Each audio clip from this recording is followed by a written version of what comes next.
Hello, Bill Tucker here from www.eftandmatrix.com.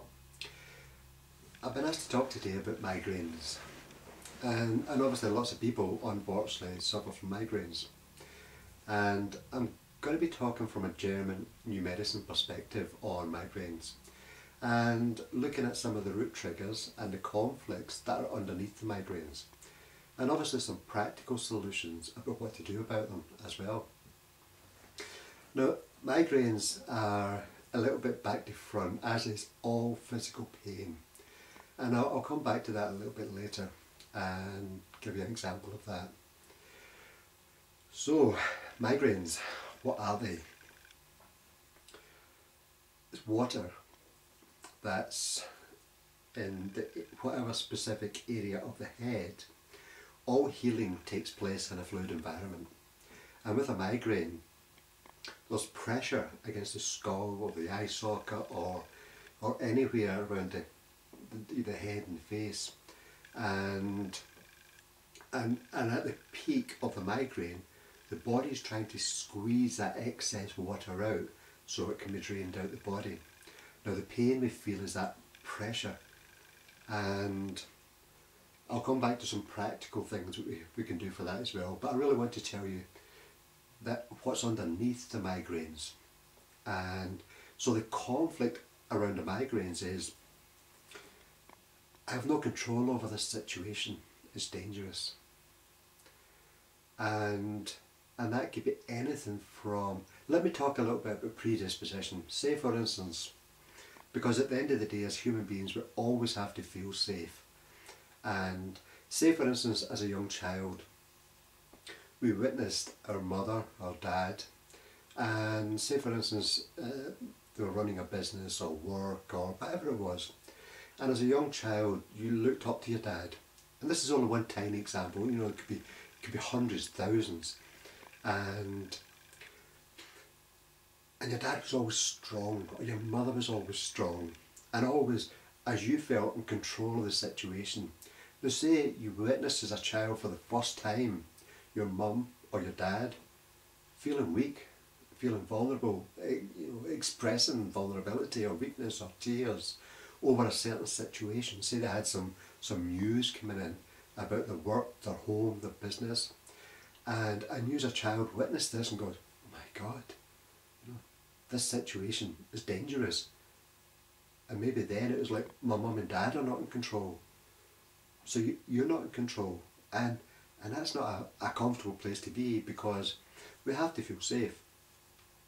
And so say for instance later on in life something happens to us, and maybe it's an email that we got that's connected to our survival, money, business and friendships, relationships, and say for instance you got this email out of the blue, and your first thought was, I have no control over this situation, it's dangerous. And now what happens immediately, the body goes into stress. So we have sleepless nights, we're trying to work this situation out, and the body will keep us awake to try and work out this situation, to try and find a solution. And say for instance there's some form of resolution, say at a practical level, there's some form of closure on this situation that you felt was dangerous, that maybe threatened your business, your livelihood, your relationship, your family.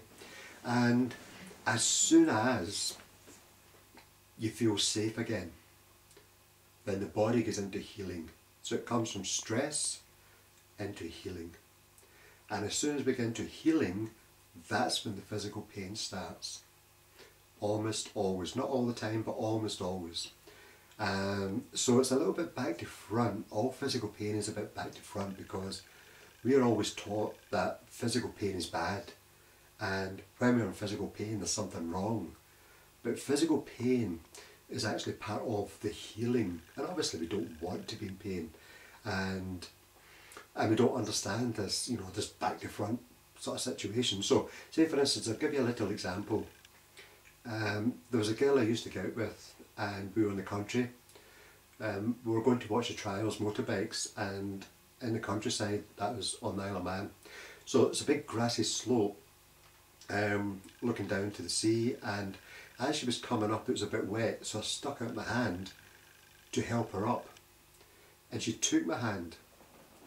Now this girl is really, really independent, and I was quite surprised when she took my hand, because it's quite unusual. Normally she would say, well, no, I'm okay, I'm fine. And I took her hand, and we just went literally a few yards and sat on top of this rock to watch the motorbikes. And immediately she started rubbing her forehead. I said, you okay, you got a headache? She said, yeah. I said, do you want to know why? She said, yeah, I do. I said, it's because, let me explain a little bit. She'd been going through a major time in her life where her mum had cancer, and she had to travel from the island back to the UK often, and over the last year, and she always felt that she was looking after the family, even though she was miles away, and she had to take a major trip to get back and forward all the time, and she had to support her dad, her mum, and you know, and everybody else in the family. And for her, to have someone to comfort her, because she lived on her own as well, and she didn't have many people around her, so for her to comfort, just someone there to hold out the hand to comfort her, that was major. So in that split second, she felt safe. Remember, the situation for the conflict is, I have no control over this situation, I'm not safe. So in that moment she went, ah, oh, thank God. That's when the pain will come on, when we feel safe. The body won't put us into pain or a debilitating situation when we're in stress or when survival. The body views all these sort of things as a survival mechanism, and it will keep us in stress, so there's no pain. But as soon as we go, oh, so a lot of times the migraines will come on maybe late at night, or when we wake up in the morning or middle of the night, when the body's lying down, it's trying to heal. So have a look around, what changed for the better this just before the migraine came on. Where did you feel comforted? Who did you feel supported by?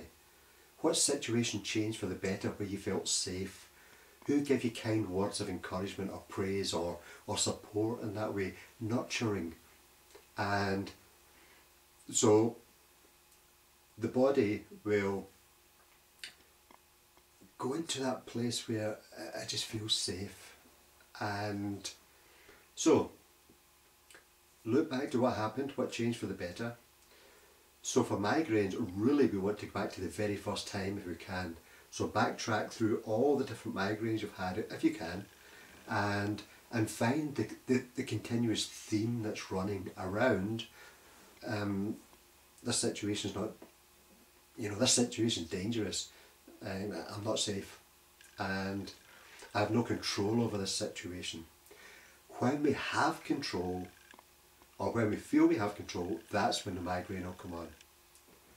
So, practical levels,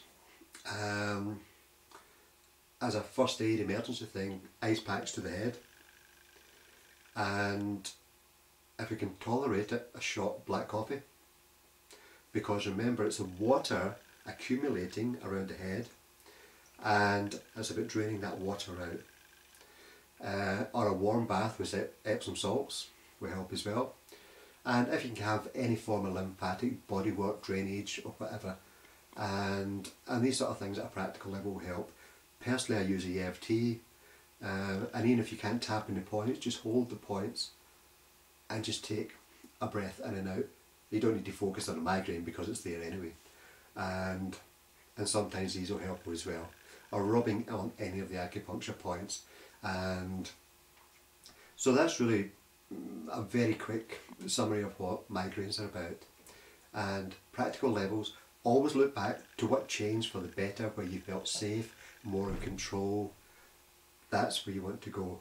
And then backtrack to the situation where you felt out of control, where you got that sudden news, circumstances that happened where you had no control of that situation. Thank you. Bye for now.